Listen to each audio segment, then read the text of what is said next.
Welcome to I Heart Geek.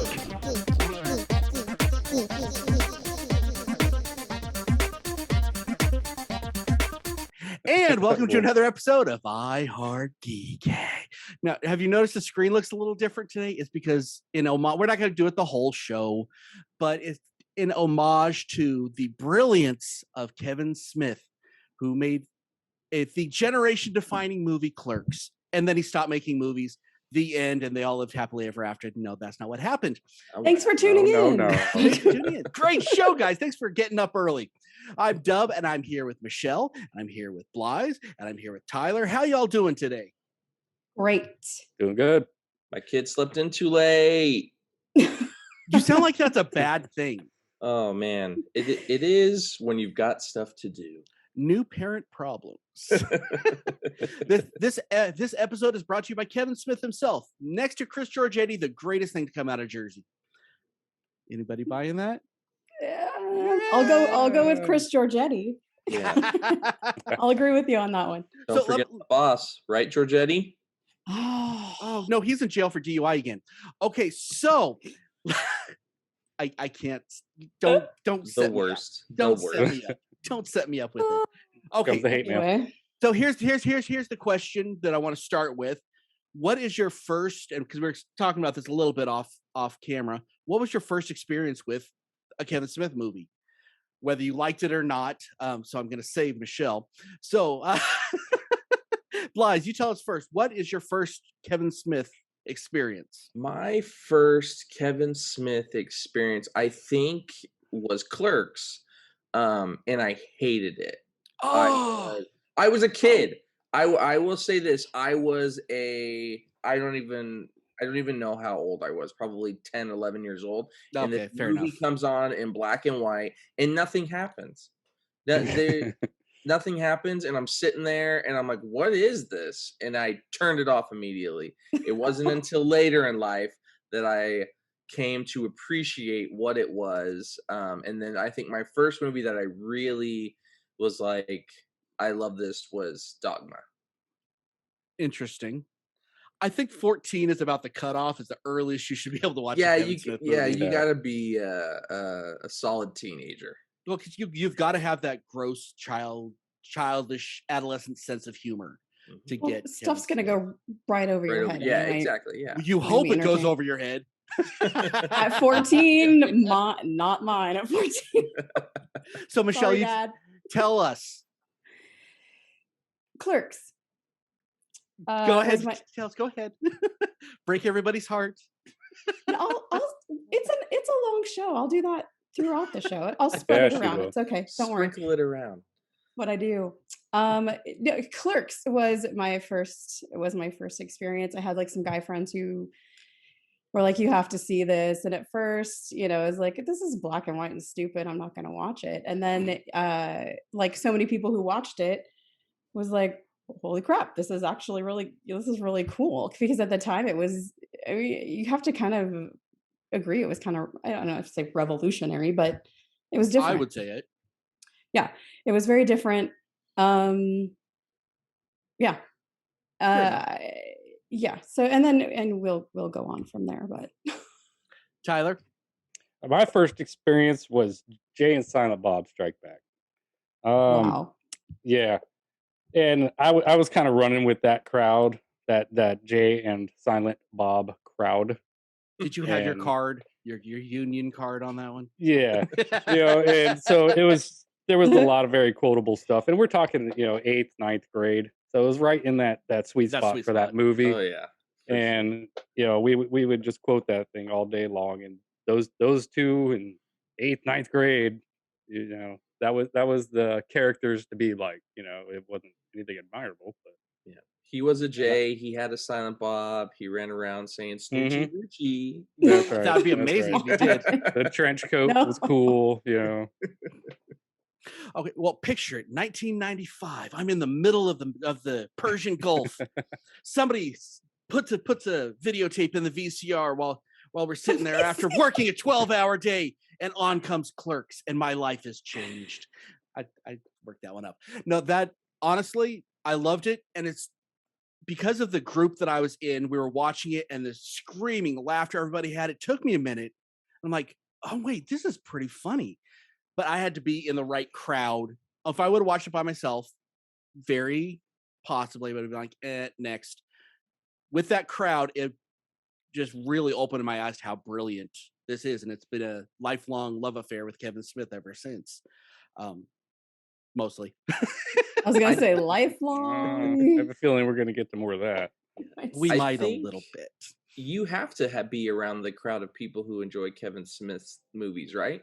Because I think a general public person who just picks this up at the video store back in the day probably did not dig it. I can't imagine watching this kind of without the influence of other, because from what it sounds like, most of us had influence from the people around us, Yeah. right? Somebody showed us a Kevin Smith movie. We didn't just pick up a Kevin Smith movie off of the shelf and put it on. So I think you need a bit of influence from his fan base to really feel what a Kevin Smith movie is. Yeah. Well, Which- especially with, Clerks. I mean, because it was at Sundance. It wasn't like it was Yeah. anything really well known. You would have had to have been, if you weren't already like a, like a film buff who knew all this stuff. You probably wouldn't have been exposed to it, at least early on. Maybe later, after, like Tyler, after you saw, Jay and Silent Bob or something, or Dogma or whatever, maybe you went back and looked at it. But early on, like, yeah, you're right. You would have had to have had somebody introduce you to it. And more so, probably because these movies didn't get massive budgets, so the No. marketing wasn't Mm-mm. flashed everywhere in your face like they are today. Like when they came out with Jay and Silent Bob reboot, I saw previews for that everywhere. Back in the day, you didn't see them as much just because the marketing budget wasn't there. Which we can talk about more when we hit Mallrats on how they kind of screwed that one up as their marketing. But that's neither here nor there. Now the same guy that introduced put in the video for Clerks also within the same month introduced me to Friends and Pulp Fiction all at the same time. So this is the kind of crowd that we were running with. So yeah, this is kind of my, once you leave the comic book world, my other geek stuff, this is where this all gets birthed from. So thank you, Ralston. Send that Friends guy and a Pulp Christmas card Fiction every is year. He doesn't Friends- listen to this show at all, so it's all it's good. just an interesting combination. That's a lot from a bunch of different directions. Clerks, It is, Pulp Fiction, but Friends. But Yeah. you talk to me, think about it, and that's about where how my tastes go. They're all over the place. Yeah. And honestly, and this all came about that same creative time. So it's pretty amazing that all worked out like that. So let me ask this: what is it about Kevin Smith, the personality that has been such a standout? 99% of people do not know who the director of anything is. Everybody knows who Kevin Smith is. People that don't watch Kevin Smith movies know who Kevin Smith is. Why? Dude's just so relatable. Yeah. When he made his movies and he started out with Clerks and all that, a lot of people would always comment on the fact that his characters, he wrote like we talk. I say Mhm. we, more or less meaning you, because you're a little older than I am. But his characters spoke like kids that age spoke. And it's just so relatable. And so, his personality just comes through. He's just a very relatable dude. I mean, he wants to have fun. He wants to make movies with friends and have fun.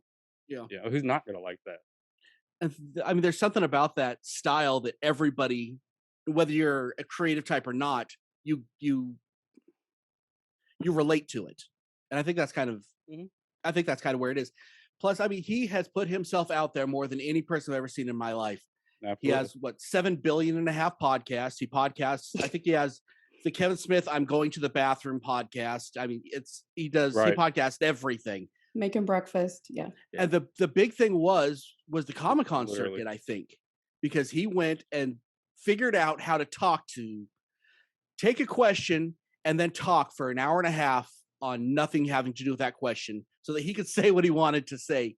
And he was so good at it. And you would think that your question got answered by the end of it. Well, I think- and he. Oh, sorry. Go ahead, Michelle. No, go ahead, Michelle. Oh, no, I was just going to say too, like you mentioned going to cons and stuff. Like he brought, you know, the geek world into, like, with all the deep cut references and everything. He brought that in the early 90s to these movies, which I don't think was really even being done to that extent. So even in Clerks, he's introducing all of this stuff in. So I think that was also relatable to a lot of people that were into that, you know. So they got into that movie and started getting into him and paying more attention to him for those reasons too. Blythe? Um, think about the time too. He was one of the first creators that really utilized the internet. He was Twitter. Yeah, not even early internet, like Before. forums. Like I know Before it was toxic, yeah, he was one of the creators that would actively go onto internet forums and chat with his fan base, and he utilized that where a lot of people at the time weren't, to kind of build up his more or less underground following. You have a whole At the time you had a whole slew of people that weren't being reached out to in other platforms, that he wasn't ignoring that. And that built into what you were saying, Dub, of all these podcasts and all these different internet shows and YouTube things. He took that tool and he really flew with it in the early 90s. Yeah. And maybe to his detriment a little bit later, as we'll get into as we go through the catalog of movies. The other thing that he did that, you know, love him or hate him, he did the one thing that everybody that listens to this show should appreciate. He took being a geek out of the closet. Because I mean, everybody was a closet geek then, because you had toys, but you hid them. Because no, I don't have toys anymore. You have this, you have that. You know, you watch these movies, but you didn't talk about it. Kevin Smith was the guy that said, no, this is normal. You know, the conversations that him and Randall had are the secret conversations you'd have with the right person, you know, when you're working your high school job. Nobody did that before. Nobody made it okay. Which, you know, That's what I was saying. That's what I was saying. Huge amounts of respect for that. Yeah, and he started it with Clerks and just kept going, and it kept building and building as he built his, you know, character world that he's come up with. So no, I have huge respect for that fact. I think as far as calling him standout now, I wouldn't. And I know we're going to get more into that, but I think where he started is doing all of these cool revolutionary things. He's kind of gotten, and he's a genuinely nice guy. Like, I think he's just a super cool, laid back dude. But I think he sort of kind of got away from creating things that are unique and what am I trying to say? Original content. It's just like, let's regurgitate stuff because that's all I have. That's all I can relate to anymore, you know? So it's interesting how that's changed since the early 90s to now. Yeah. And I don't know if it's by design. Maybe it is by him. I know he's happy and all that and healthy, and that's great. I just think in his case, it may not have gone a good way, you know, creatively. I'll agree, but I won't. Because I'll say this. I think that, you know, I mean, those first few movies were what had been cycling through his brain probably for 20 years before he started. And then afterwards to say, okay, well, let's make something new. You can't do that. You have to reinvent yourself and do something different. And, you know, whether you like it or not, he has definitely reinvented himself quite a bit later on in his career. Not saying it hasn't all been great, but you know what? He's tried something. He's swung and he's missed, and he's hit a few home runs in there too. Yeah, so, you gotta have respect for that. Yeah, that's. I think the reinvention is hard. You know, you can't compare anything in the world to Clerks because it's one of the greatest movies ever. No one ever said, okay, well, you know what? When is Gone with the Wind 2 coming out? You know what I mean? Okay, well, there's an example of a movie who, you know, again, a movie that should have just been left alone. We don't need to make 2 and 3 and all these side things. But people are buying it. Well, not every as much single anymore. Yeah, you're probably right. Okay, so now, controversial statement. I feel especially as you get through the Jersey Chronicles until the end of the Jersey Chronicles, I think that Kevin Smith is probably the spokesman for Gen X. Do you agree? Do you not? I've made a lot of my points on why I think he is, just because of, he revolutionized the game and took us all out of the closet and made Generation X what it is. My own opinion, including the styles, everything else. Remember the very epic Doc Martin thing. I mean, we were all wearing them, but no one had like focused on that. Just little things that is Gen X. Agree or disagree? Let's start with you, Blythe. I disagree. Only because I think Kevin Smith, he just did what he wanted to do. He went with the styles that he wanted for the time, but I don't think he was big enough to really influence an entire generation of people. He wasn't Gen X. All of Gen X isn't profoundly smitten with Kevin Smith. A lot of them are, and maybe I think for the people that he was outreaching, he let those things be okay that you're talking about, but I don't think that he influenced the generation necessarily. He just did what he wanted, and he put out what he liked and what he enjoyed, and he let an outlet of people enjoy it with him. Which is, as I say, he created the way that people make movies now because of that. That's why I think he's, people didn't do what you see on TV anymore before Kevin Smith because Kevin Smith created it. My opinion, but Tyler? Yeah, I mean, Wow, I could sound like an apologist. I could see where you'd think that and have that opinion. I mean, he made a significant dent, in the pop culture world. I don't know if I call him a spokesperson for Gen X, but he's definitely represented Gen X in a big good way with the DIY model of getting things done. That was a very Gen X way to get things done. He took matters into his own hands because he had something he wanted to do. He wanted to make a cool film with his friends, and he's stuck to that model since then. Whether successful or not here and there, we'll talk about that. But yeah, I mean, I guess I could agree. I don't know if I'd label him as a spokesperson per se, but with the size of the impact on pop culture he made, I'll stand by you, Dub. Oh, thanks, Tyler. So romantic. Go ahead, Michelle. Tear us down. I'm working for that. Okay. I'm working for that Christmas bonus. Sorry. Wait, what? Okay. You learned. You guys don't get paid? See what happens when you agree with me? I'm just saying. Go ahead, Michelle. I'm a woman. We're used to not getting paid as much. Whoa. Oh, okay. So first of all, Dub, and edit 3, 2, 1.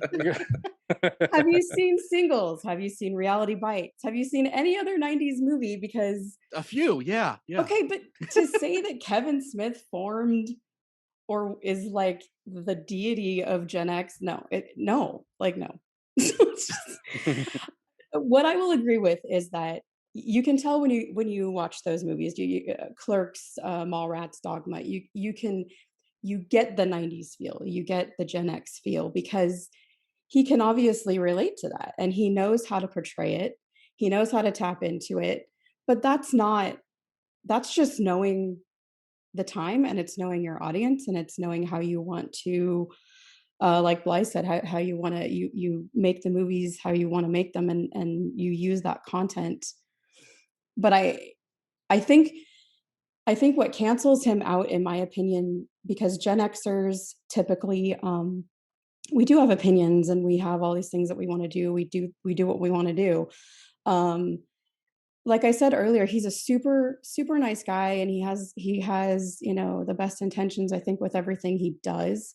But like, he just tends to even if it's trash, even if it's not trash that he's made because he's made some, he still supports all these things. And it's like, come on, man. Like if it's crap, it's crap. And can we just call it that? And it's okay. It's okay. So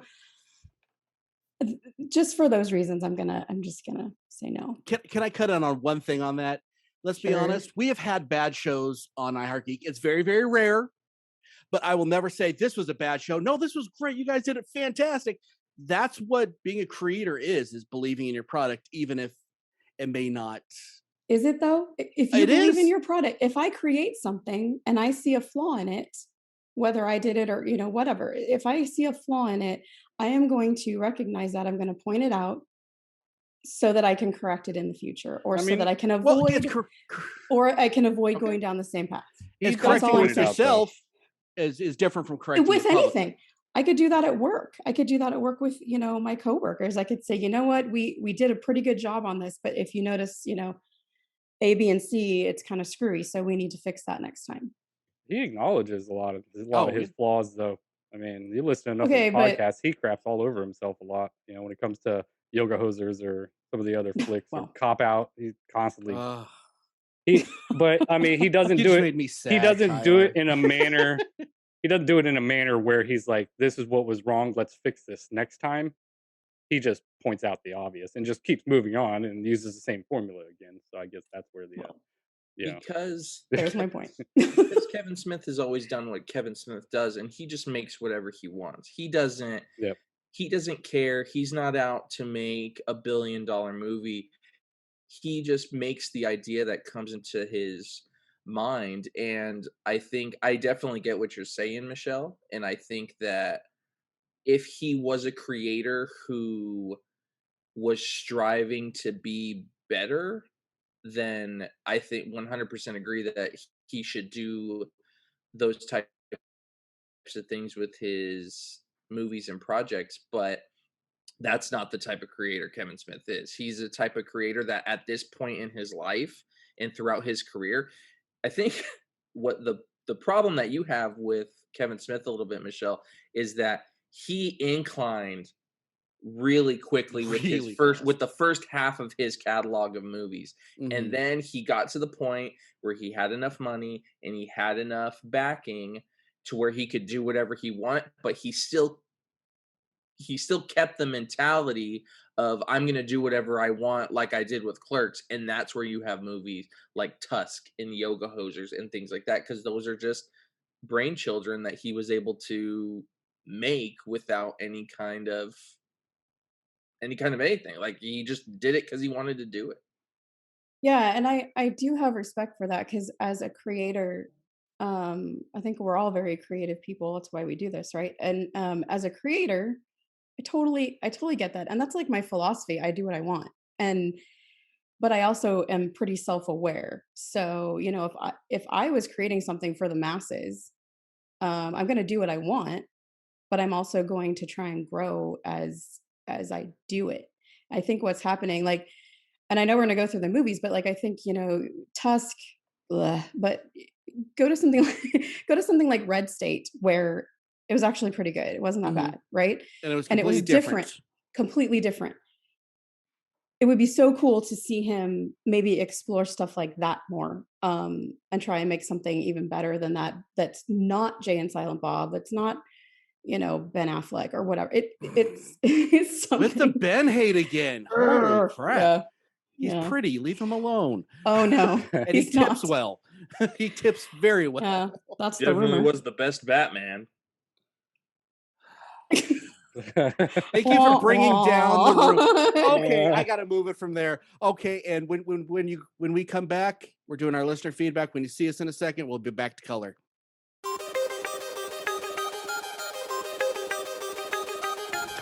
And now, let's see what all of our geek rock stars have to say.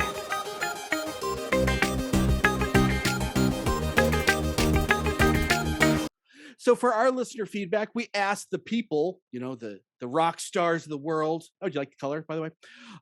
What is your favorite Kevin Smith movie or character, and why? And I ain't gonna read it. Michelle, would you like to read these today? Yes, I would. It's like this So- isn't planned or anything. No, I was ready as always. So Christina, our very young Christina says, Chasing Amy, Jay and Silent Bob Strike Back, and of course Dogma. Why? Oh, Chasing Amy was the first time I saw him, and the character was delightful. Jay and Silent Bob, again, completely inappropriate, but I laughed so hard, and I still do. And Dogma, because it was kind of in your face to corporate religion. Uh, Skeeter says Mallrats. Always love any character played by Jason Lee, Brody Bruce, the heartbroken mom's basement dwelling loser from Mallrats, played by Jason Lee. He may have been a total slacker, but the dude showed us the guy none of us wanted to be, but at the same time, the dude we all wanted to be. Okay. Chocolate covered pretzel. Gross. No matter what role. Would you like a chocolate covered pretzel? Oh. All I can see is like the finger. No. Mm. No matter what role he played, he was the cool guy. Okay. Whether he was Brody or Banky, he was the guy with the slick one-liner. Daniel Houston, again, Dogma. The irreverence isn't just thrown in as mere shock factor. It's actually executed well and is hilarious. Alan Rickman's always delightful, and Chris Rock with his improvised one-liners. I can't repeat here or anywhere, actually. Sure. It's so great. Carl Reed, the Black Geek, says, We miss you, Dogma. Carl.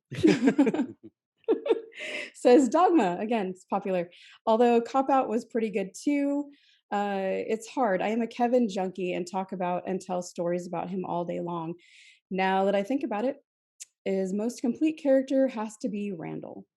Kimberly Romine says, I love Jersey Girl. It's such a heartwarming story of a dad trying to do what's best for himself and his daughter, and he's doing a darn good job.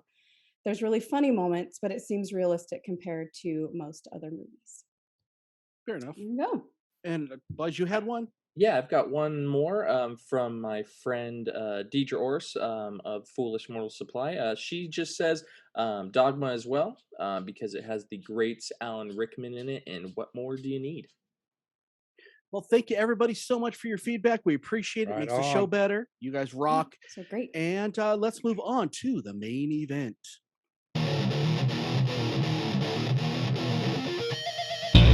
Now it's time for the main event.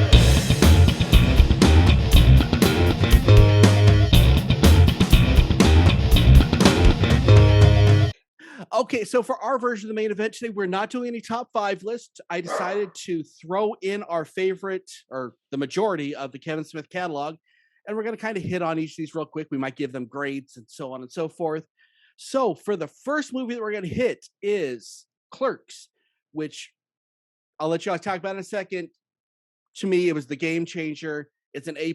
I think it's one of the best indie films ever made. I relate to it more than any other movie I've ever seen in my life, and I wish they would have kept the original ending when he got killed by the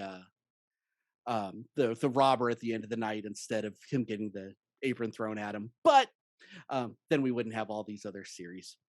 So, what are your guys' thoughts on Clerks, and what do you grade it real quick? Let's start with you, Blythe. Clerks, great movie. Really expresses the fandom and just what geeks would talk about to each other. And just like you said, Dub, it came out at a time where it wasn't really mainstream, and it gave people a lot of confidence to be able to have those conversations more openly with more groups of people. So I give it a B for sure. UK, never mind. Yeah, they're better movies, Dub. No, They're not. way better movies. Tyler, go ahead, sir. I mean, really, it's a pretty insignificant film. It had no impact on anything. Really. No. It was fantastic. The first time I viewed it, I was pretty young, so a lot of it went right over my head.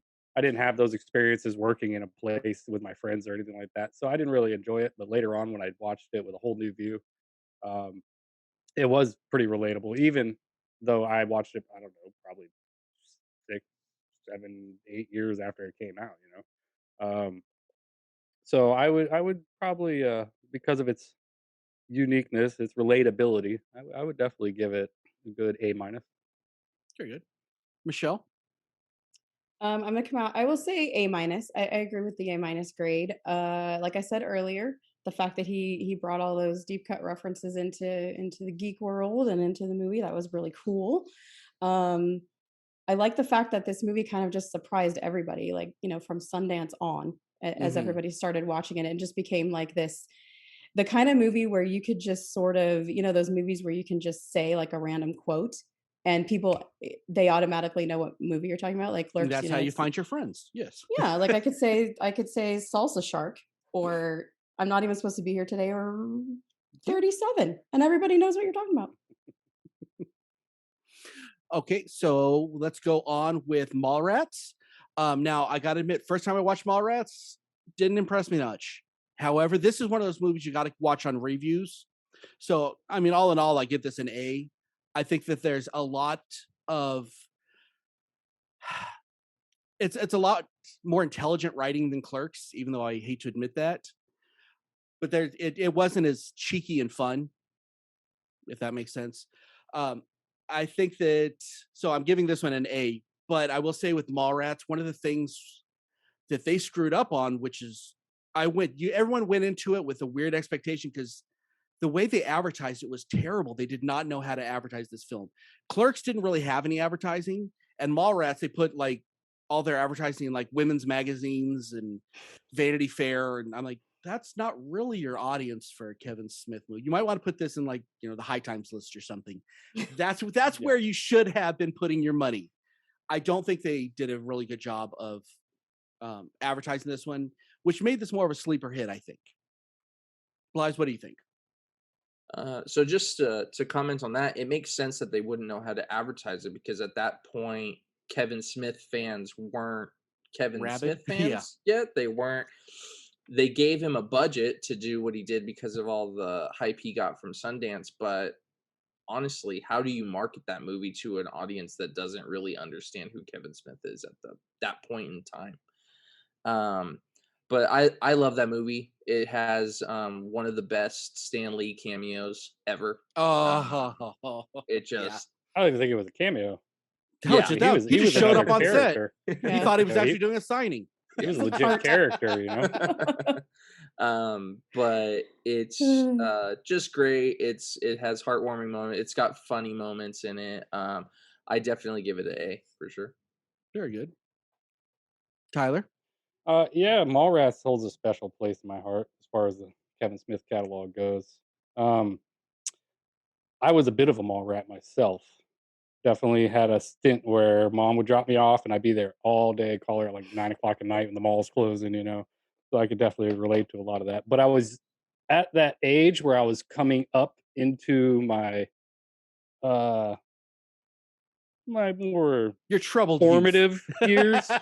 So I wasn't quite at the age where the characters in the movies were at. And so it was kind of like, oh, I watched this movie. I'm like, oh, this is okay. I'm gonna use some of this. I'm learning things, and obviously nothing good.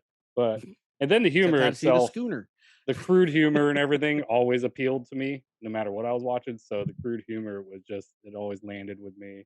And of course, Stan Lee being I think more like a supporting character. Yeah. That was than a cameo. That was terrific. But yeah, I will always love Mallrats. Um, I'll probably give it, as far as the movie goes, I'll give it like a B. Very good. Controversial statement on the Stan Lee thing. I think this was the last time we saw Stan Lee as Stan Lee. After that, it was kind of like, stand here. Okay, now look surprised. I think that was the last time we've seen Stan Lee because he was I can getting see older what at the you mean. time, but he still had all his faculties really in line then. But Michelle, what about you? Mallrats, you can't deny, has like the nostalgia factor. It's kind of through the roof in that movie. The writing, I think, is okay. It's different. It's definitely different because it had to be, but it was kind of the perfect little portrayal of, like Tyler said, being in the mall all day and just the stupid crap that you get into, and then just the relationships and just that mentality. It's before you've kind of grown up enough. um and I can tolerate Ben Affleck's character in this movie because he plays because he plays that kind of douchey dude way too well, so it works. But no, it's all right. I would say like a B. Fair for enough. Mallrats. So we're doing a thought bubbles on the career of Ben Affleck with you, Michelle, later. Okay. There you go.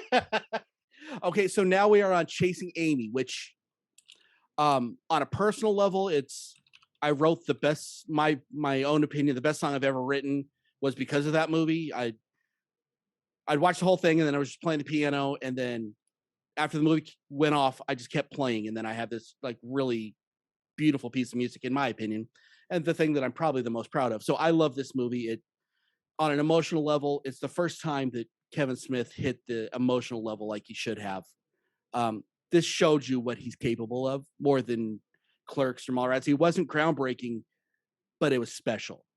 I give this one an A. I think I think he definitely evolved between Clerks, Mallrats, Chasing Amy. You see this just huge climb, and I loved it. Gave you enough geek stuff because they had the comic book stuff and all that. It's just fantastic. Blythe, did I grade it an A? Yeah. I'll have to say I've never really watched Chasing Amy all the way through. I've seen bits and pieces of it enough to kind of cobble it together, but it never was really one of my favorites. It's too rom-com-y for me, I think. It's just not my genre of choice. But I definitely I definitely get why people love it, and I definitely get why people who love Kevin Smith love it. As being part of his the Jersey Chronicles, it really adds a layer of depth to that universe that he was and that that he still does build on to this day. So I would give it a B, solid B. Very good. Tyler? Yeah, it's been a good while since I've watched that one, but from what I do remember, it was really good. I believe you're right. It was part of that real steep, climb as far as him showcasing what he could do in a film.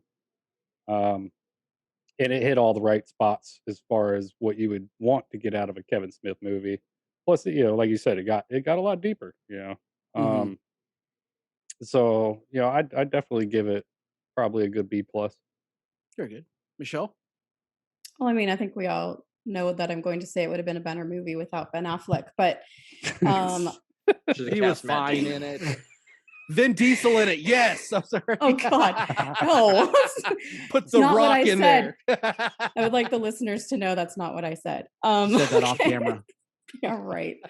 No, it was okay. It was all right. It's got some cool lessons in there. I really like the fact that there's a female character who is in the comic industry and has her own stuff. That was really cool. She's very strong, independent driven character who also showed some growth. The story was good, but again, it was just kind of it didn't overwhelm me as much as I think it may have, like with Dub, and that's okay. So I'm gonna give it a C plus. So Ouch. I'm And okay. All downhill from here. Well, no, it's not. not necessarily. No, I think this next movie we're going to talk about, Dogma. I think this is That'll mean all the movies. I think this is the peak of the Kevin Smith career. I think Yeah. these Yeah. 4 movies are all equally important. They're all wonderful, and they're all just that climb to seeing him be an incredible filmmaker. And the next one is Dogma, and whoo, that pissed off some people, I know. But it We didn't. got death threats for this. A lot of the things that were issues with this movie, as far as people complaining, I come from a religious background, and I didn't see most of it because it was so tongue in cheek. And Kevin Smith. Most people didn't. No, most people had no issue with it. It was just some very loud voices, which is what we see a lot in social media on both sides. Right. And this is one of the first we see of it. I'm like, why are we protesting this? Because Alanis Morissette. Okay, there's also a rubber poop monster, and that's don't take things just so seriously on that. And if it's not your cup of tea, don't watch it. It's really that simple. But I think this movie was so well made. I think Ben Affleck was brilliant, and I think I had to say that one. And Matt Damon was perfect. And I like the Jay and Silent Bob as purely comedic foils in this one. They weren't trying to be anything else, and I think that this is the perfect place for him. And again, this is another A for the Kevin Smith world. Blythe? Yeah, I think, I mean, anytime you attack or not attack, but every time you do something like this to certain groups of people, then you're gonna get a little bit of hit back from someone. And I think you're right, Deb. This is probably around the time of like MySpace and those first inklings of social Of media outrage to where, culture, yeah. so yeah, I mean, I never had any problems with the movie. I can definitely see why some people would, because of some of the stuff in it, but definitely an A for me. I love the movie. The cast is fantastic. Not only Ben Affleck and Matt Damon, but Salma Hayek, Chris Rock. This was his first movie where they gave him a cast of and it seems like Your friends can't be in this movie, yeah. well, not it seems like those are people that started to see who he was based on his other films and wanted to be part of Yeah. his creativeness. You hear that a lot from interviews and stuff with him, that a lot of people just want to work with him because he's a fun guy to work with, and that's where it seemed this cast of people came from. Yeah. Tyler? Yeah, this one's another one. To me, is almost up there with like Clerks as far as how how significant it is in pop culture. Maybe go ahead and throw it in the vault also with Clerks. Um, it may have ruffled some feathers because you can't. It doesn't matter what it is. You can't attack a specific anything. And even if it's not a real attack, you're just being tongue in cheek about it. Somebody's gonna get butthurt about it. Yeah. They're gonna feel attacked. They just had a voice at that point now because beginning of outrage culture and social media and all that. So he got a lot of attention, and I think that actually worked out in his favor. Oh yeah. Because that was free advertising there.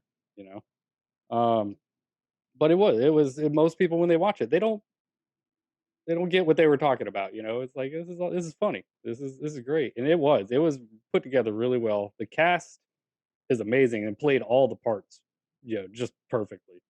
And who doesn't love Alan Rickman? I mean, Yeah. And George Carlin. Come on.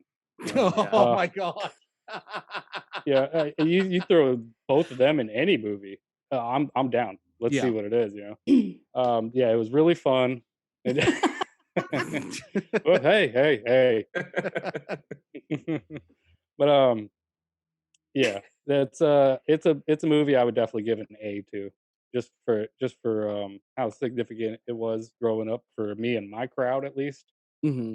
and just overall fun. I recommend it for everybody, Very even good. grandma. Michelle, what about you? Well, I was raised Catholic, so I understood pretty much everything. And so I think that made a difference. It made it even more entertaining. I mean, really for me, any movie that has, fallen angels, war between heaven and hell on earth, and Alanis as God, which was my 90s girl nerdgasm, and a movie that I'm sorry. You've it been was. saving that this whole time to say that. There you Wanted to go. say it. And just the fact that the movie just it doesn't attack. I would say it kind of pokes the bear that is Catholicism enough. Yeah. I mean, and Catholics are very passionate people, and I get it. But if you can look past it and kind of see what he was doing with this movie, and it like everyone said, all the characters, everything worked out. It's one of my favorites. There's some parts of it I probably wouldn't have gone with, but all in all, I think it was such a great movie. So Dogma gets an A for me. Again, Alanis is God, and then you've got Alan Rickman as Metatron. That was awesome. Very good.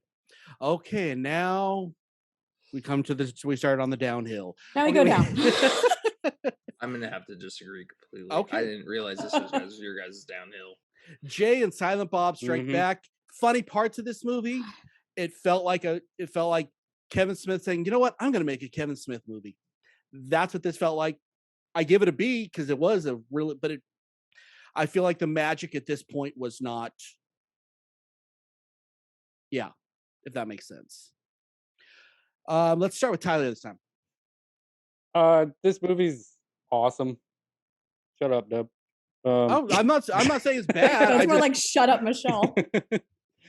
No, yeah, I love this movie just because maybe for me it's a little more nostalgia, and like I think I mentioned off air or earlier, it came out right in that sweet spot for me. This movie was directed right at me at that age, and all of my friends and everything. We loved it. You know, it had that stoner feel to it, which that was the crowd I was rolling with. So, you know, it was a good time that was offensive to mom and dad. They didn't want you watching that movie. Oh, So no. even better, you know, at that age. Um, and I think that to me, that's where when I think, hey, you know, let's watch a Kevin Smith movie, that's the one that pops up in my head.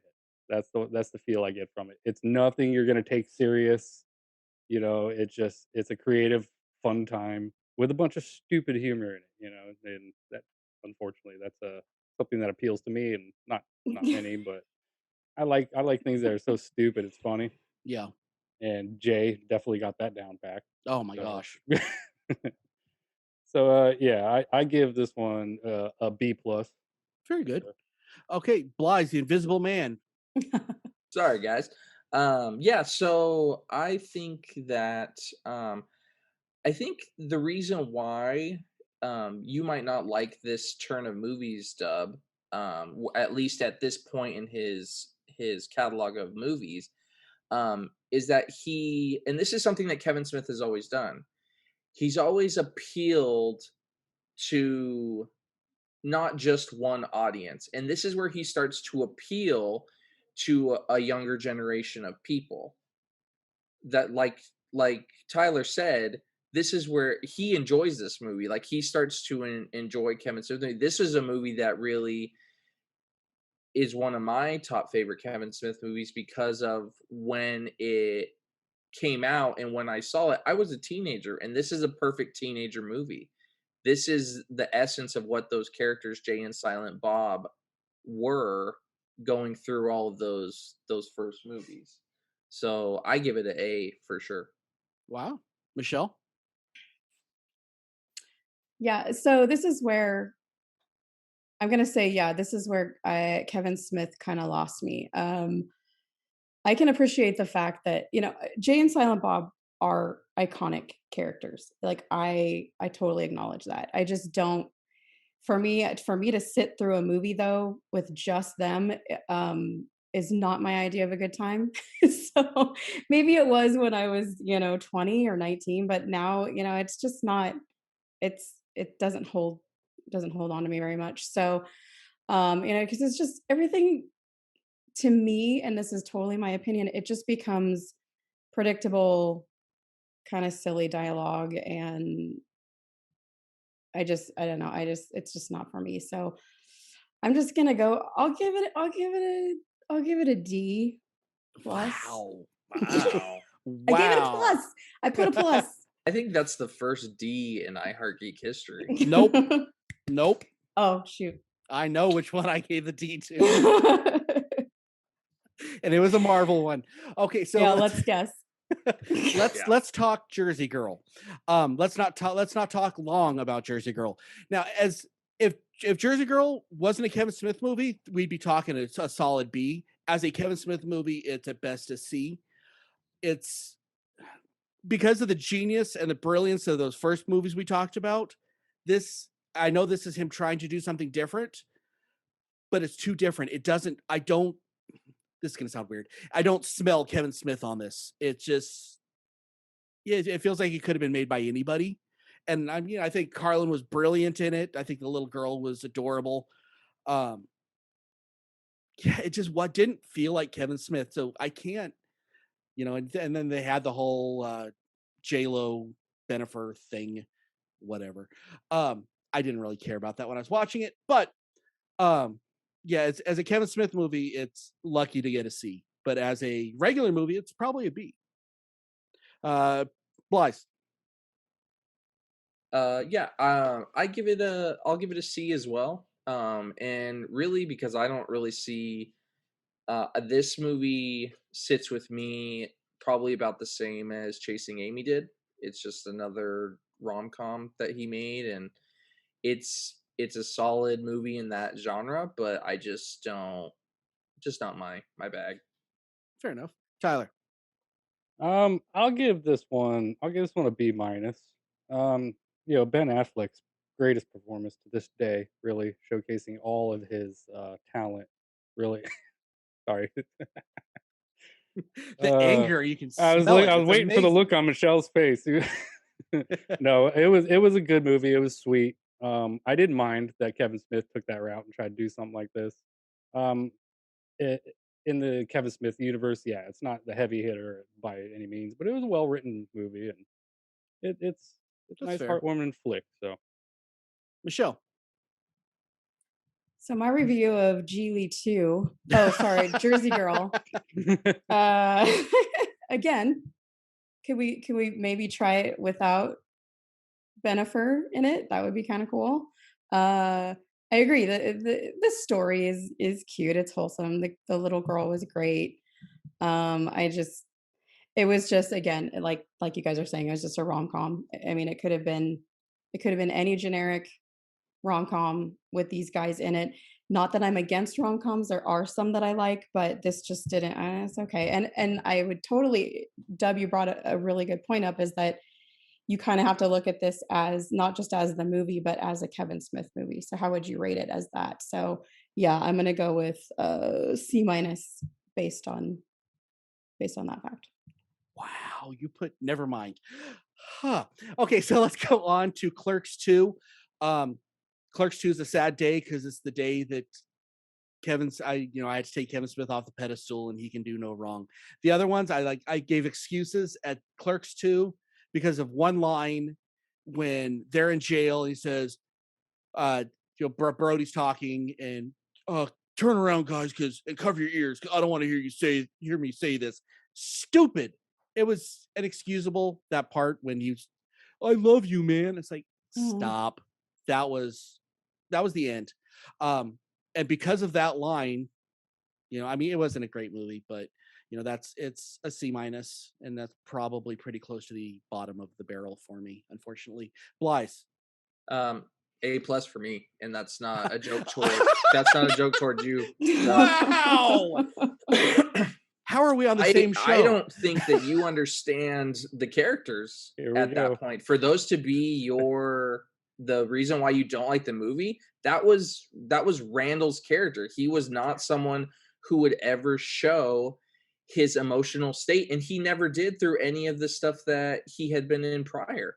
And that was a moment where Kevin Smith, you know that Kevin Smith loves those characters because he relates to them and because they were characters that he built his empire on, and he gave them actual emotional ties to each other. And I love Clerks 2. I think, and again, I think I've never heard anybody say that. That's amazing.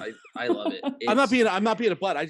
Most people don't like it. And again, I think this is part of where you brought up the whole thing about it being a Gen X thing, where he started to shift to a different audience. And because I know plenty of people who love it. Interesting. Tyler? Okay, so after Jersey Girl, we're gonna start hitting a few that I haven't seen. This would be one of them, Clerks 2. I never got around to watching it. I personally did not, when I heard about it when it came out, my first thought was you didn't need to make a sequel to that.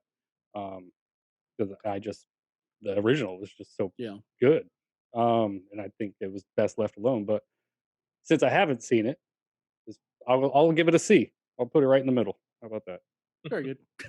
So from something I haven't seen, I'll give it a C. Yeah, because I don't know if it's good. I don't know if it's bad. Hey, that works. It was all right. Again, I think Clerks should have been left alone. I really do. And I don't think trying to bring, Rosario Dawson in, who's wonderful, it didn't save it. Dante is one of my favorite characters, but it just, I don't know, it just didn't. It lost me. It lost me, and It tried so hard.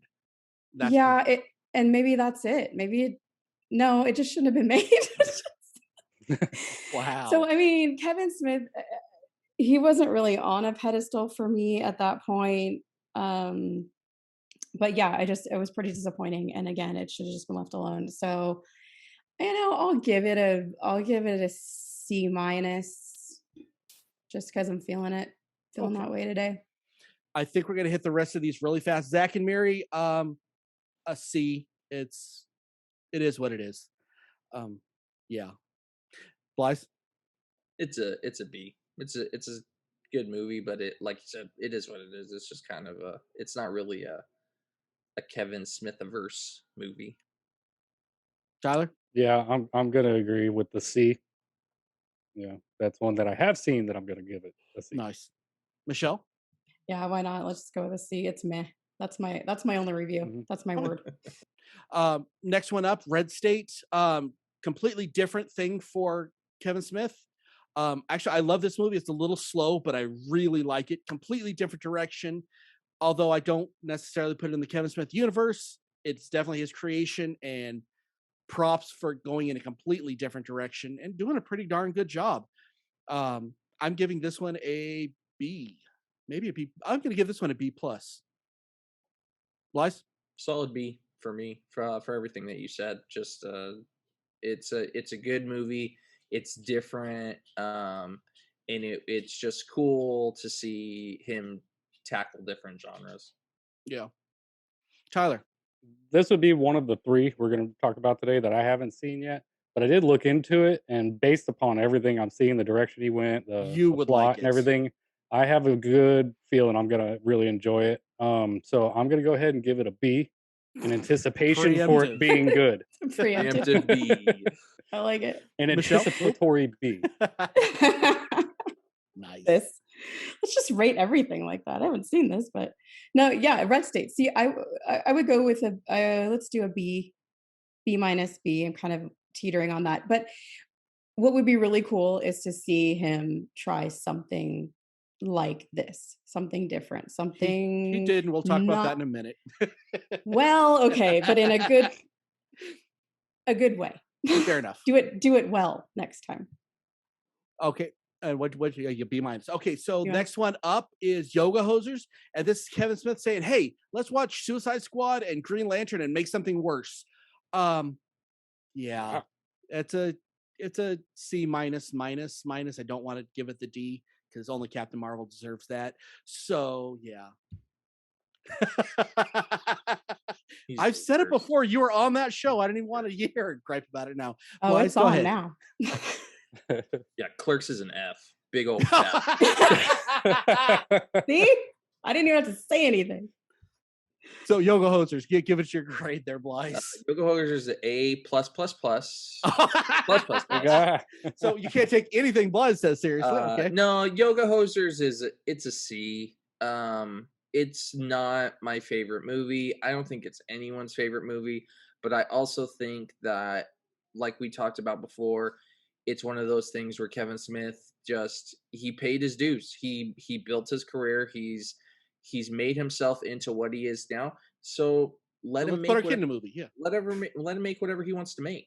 Yeah. That's just what he's going to do at this point, And I'll still watch them. Yeah, and I can't fault the guy for it. Tyler? Yeah, I think he had a fun, stupid idea in his head. And hey, I want to make a movie and have my daughter in it, and make her front and center. So there you go. That's what you get. The first half of it was, you know, I could easily have fast forwarded through that. When you get to the Bratzies, I'm all in. You know, that was yeah, you have a point there. It's I not like the bad in the weird- second half.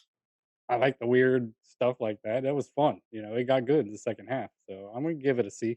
Yeah, the second half is when the edibles kicked in when he was writing, apparently. So Michelle? Not surprised. Oh, that's why it's so good. Okay. No. This is something that I never even bothered watching. You and would I've hate heard, it. yeah, and from what I've heard and seen, I probably wouldn't have made it past the first 5 minutes. It's cool. You want to put your kid in a movie. It's unfortunate that he named her Harley Quinn, but that's a whole other show. I'm not gonna forgive him for that. And I like so that. yeah, Wow. yeah. Okay. Oh yeah. Oh, yeah. So you're not grading that one. I'm gonna Preemptive C minus. I'm gonna give Give it it a a C because she preemptive. hasn't seen it. No, because no, Tyler got to grade whatever he wanted preemptively. I am preemptively giving Yoga Hosers a D minus. Just out of principle. Wow. I wouldn't even. Wow. About the same as Clerks. Just saying. I'm gonna Better. throw things at you next time I see you. Okay, next one up is Tusk. Now, there's two movies that's Tusk. Tusk, when you're listening to him writing it on the podcast, because you saw the idea get birthed when he was on a podcast talking about it. He's got this idea and he started talking about it. That movie that he said was amazing. What he put on film was not. It wanted to be Red State, kind of weird, and it just didn't hit it. Now, because I loved watching it happen, that was an A to me, watching him create it on screen, and then probably a C minus on the movie. So that equals out to about a B. Lies? Yeah, I give it a B for all the reasons that you said. Do you think that this movie would have hit you differently if the Tusk formation would have been left a bit ambiguous and you didn't see like the rubber suit of it? I might not have liked it as much. Really? I liked it because I was, hearing the creation of it happening, I was in because it was so cool. I felt like, and I had nothing to do with the process, but you feel like you're part of the process. Yeah. And I loved it, and I think that what watching him do that was what I feel like it must be like sitting in a room when Kevin Smith's writing a movie. I'm like, this is awesome. They're spitting ideas and all that. I love it. Sure. Tyler? Yeah, see, this is the other one I didn't see. But it sounds like it's going to be right up my alley. Now, You'll probably give it an A. The execution of it, obviously, I don't know. I haven't seen it. But the concept of it, I'm going to do what I want on here, and I'm going to grade by that. So the concept is going to be, I'll give it a good C+, because I enjoy B movies. I enjoy the cheesiness and just the fact that a dude becomes a walrus and just based on a real ad. Yes. It's calamity. So, yeah, that's where I'm gonna stand. Michelle? I never saw this movie, but I have it on excellent professional level authority that it's garbage and probably should not have ever been made. Wow. So I don't even know what you're going to grade that. She gave it a G for garbage. A G minus. Okay. So I'm gonna just say based on that, it's an F. And I appreciate B movies and stuff, like if it's horror or something, but apparently that's not what I don't think you would even grade this an F if you watched it. All right, well, to be fair, I do what I want. Got to do. Okay, next up is the point that I've given up on Kevin Smith making Clerks again, and so therefore I'm grading a lot easier. The Jay and Silent Bob reboot. If you would have asked me this 2 years before, I would have given this, a solid D. But being that I've given up on, okay, let's just enjoy this for what it is. I give this a B+. It's a big nostalgia romp, and that's all it is. And you feel like you're hanging out with your old friends that you haven't seen because you've been through the Jersey Chronicles. It's fun. So yeah, if that makes any sense, Blythe. I give it a D for those reasons because you know how much I love nostalgia. I hate because you're a fetus. We know. I hate things that are made just for those purposes of nostalgia. And I think I made it about halfway through this movie when I was like, I love the original. I love Jay and Bob Strike Back, but you made the same movie for the purposes of wanting to make this, like, to hang out with your friends, to read. Yeah, I guess, maybe that's it. And if it was a different project, I mean, that's the thing about Kevin Smith. He built a universe. He can use these characters in any way that he wants. Why remake the same movie? Because 1 billion people watched it. I guess sometimes those dollar bills really come into Me view. too. Tyler. Yeah, I'll give it a C for much of that also. I didn't mind that it was nostalgia, but like you said, he could have done anything you wanted, and we took a nostalgic romp, and we got Iron Bob. That was fun, you know. That There was a actually lot. kinda I funny. did enjoy it. There was a lot of laugh out loud points in that movie for me. A lot of ridiculousness, you know, and that always appeals to me. I mean, I can't wait to see the new Jackass movie. So that should tell you where I stand on films. But you know, Wow. Should have won but an Oscar. Yeah. yeah, yeah, no, but yeah, I'll give it a C because it's still a good time. You know, Fair enough. Michelle? I did not watch it, and I know that everybody's shocked. So preemptively, I'm just going to give it a D. Wow. Okay. Now, finally, most people I don't know who else on the panels watched this one, but the Jay and Bob Super Groovy cartoon movie. It's gross. It's got that old Saturday morning cartoon feel with the animation, and it was actually directed completely by Jay. I love this movie. It is every bit of toilet humor you can imagine. It's every junior high sex joke you've ever heard in your life, and it's fabulous. I highly recommend it, but go into it knowing it's not smart writing. It's, you know, it's hee fart jokes, but I loved it. So I'm giving this one, honestly, because the palate cleanser from all those that we haven't liked, I'm giving this one a good B+. Has anybody else watched this one? Blythe? We can't hear you, Blythe. All right, this isn't a movie, right? It's like a little mini series. No, it's a movie. It's an hour and a half long on Amazon. Oh, this is something different than what. So I thought you were talking when you sent us the list of everything. I thought you were talking about the mini series. So he made a Clerks mini series that are like little mini. I own it, episodes. and it's not good. Yeah. Oh, I love that. He had nothing to do with it, by the way, except for voicing. I love that mini series of cartoons. So I give this an A based on that. Yeah, you'll definitely not like it then. Okay, Tyler, go ahead. This one I haven't seen all the way through, but you're not kidding when you're talking about toilet humor. And that's all you need to go into it. You know, don't expect anything else. You won't be disappointed. Don't have anything else in your head when you go into this one. So for that, yeah, I give this a B. Michelle, I'm guessing you haven't seen this one. So what do you got to preemptively grade this one?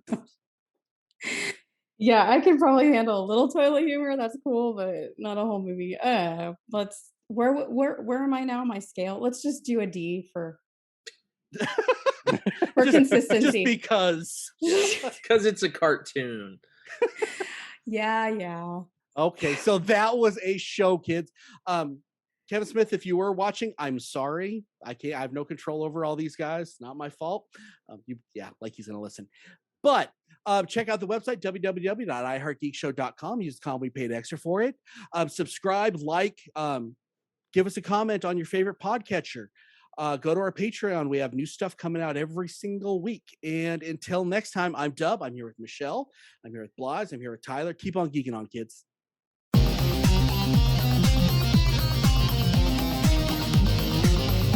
You have been listening to the latest episode of the I Heart Geek Show.